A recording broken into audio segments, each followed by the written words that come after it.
L'enseignant Ghislain Dugarry-Assy remis en liberté provisoire. Le mot d'ordre de grève des enseignants reste suspendu. Cap sur l'hydrogène solaire avec le lancement du projet PV2H à Abidjan. Un pas de plus vers la transition énergétique en Afrique de l'Ouest. Et San Pedro accueille un grand colloque international sur les défis et opportunités de l'IA pour le continent. Voilà pour le sommaire de cette édition. Bienvenue à tous et à toutes.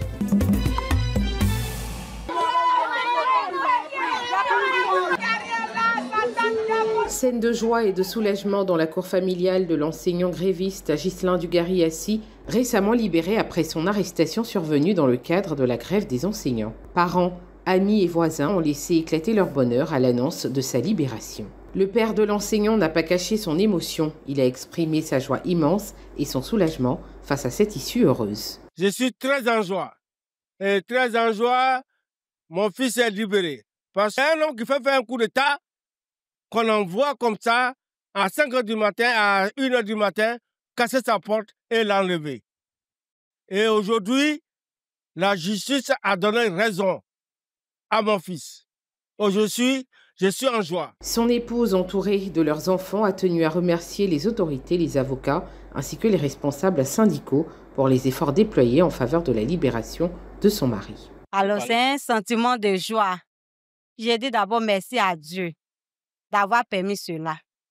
J'ai dit merci à tous ceux qui de près ou de loin nous ont soutenus.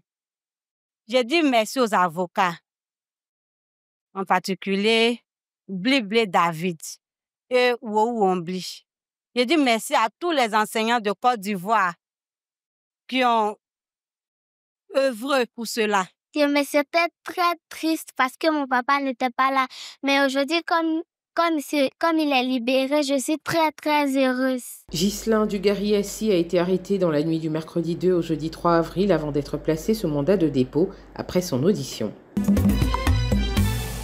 Le Centre ouest-africain de services scientifiques sur le changement climatique et la gestion adaptée des terres, avec le soutien du ministère fédéral allemand de l'éducation et de la recherche, a organisé lundi 5 mai à Abidjan une rencontre stratégique réunissant les principaux acteurs du secteur énergétique d'Afrique de l'Ouest. Dans le cadre de l'optimisation des centrales solaires photovoltaïques à grande échelle pour la production d'hydrogène vert, Wascal met en œuvre le projet PV2H. Ce projet vise à lever les obstacles techniques liés à l'exploitation des centrales solaires connectées au réseau électrique et à explorer les opportunités de production d'hydrogène vert à partir de l'énergie solaire. L'Afrique de l'Ouest dispose d'un potentiel solaire exceptionnel pour tous ses pays membres.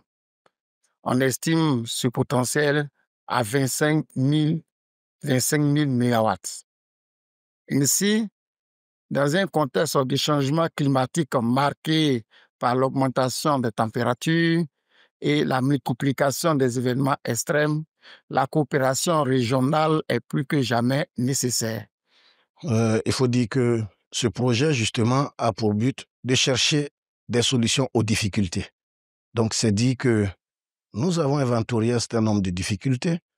C'est pour cela que nous avons réuni des opérateurs des centrales solaires dans un premier atelier à Ouagadougou en mai 2024 où nous avons recensé toutes les difficultés techniques qu'ils rencontrent. Cette rencontre permettra de définir les modalités de mise en place d'une plateforme régionale et de poser les bases d'une collaboration durable au service de la transition énergétique en Afrique de l'Ouest.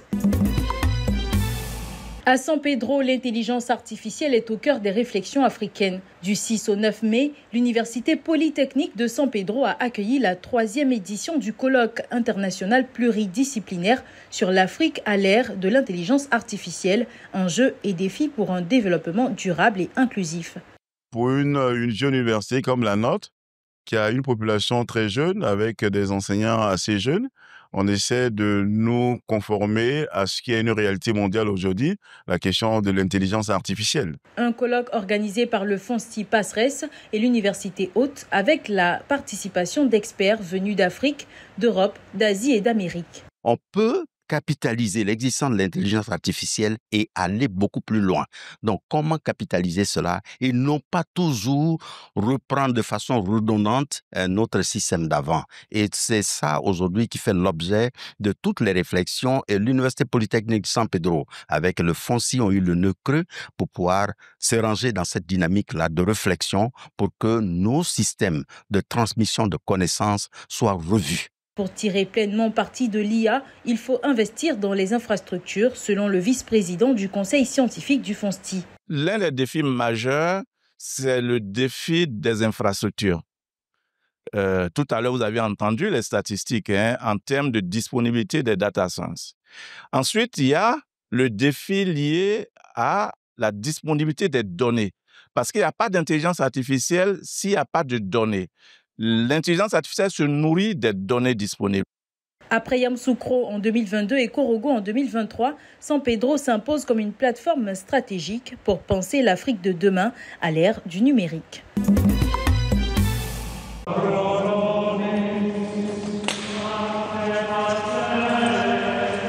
Ce mercredi 7 mai 2025, les 133 cardinaux électeurs se sont réunis en conclave à huis clos dans la chapelle Sixtine pour élire le successeur du pape François. Ce moment solennel empreint de prière et de tradition se déroule sans aucun contact avec l'extérieur. 12 cardinaux aux profils variés sont pressentis, reflétant les tensions entre conservatisme et progressisme. Le futur pape devra faire face à de nombreux défis spirituels, sociaux et éthiques. Le monde attend désormais la fumée blanche, signe de l'élection du 267e souverain pontife. C'est la fin de cette édition. Merci de l'avoir suivi. L'information continue sur cette info et sur cetteinfo.ci.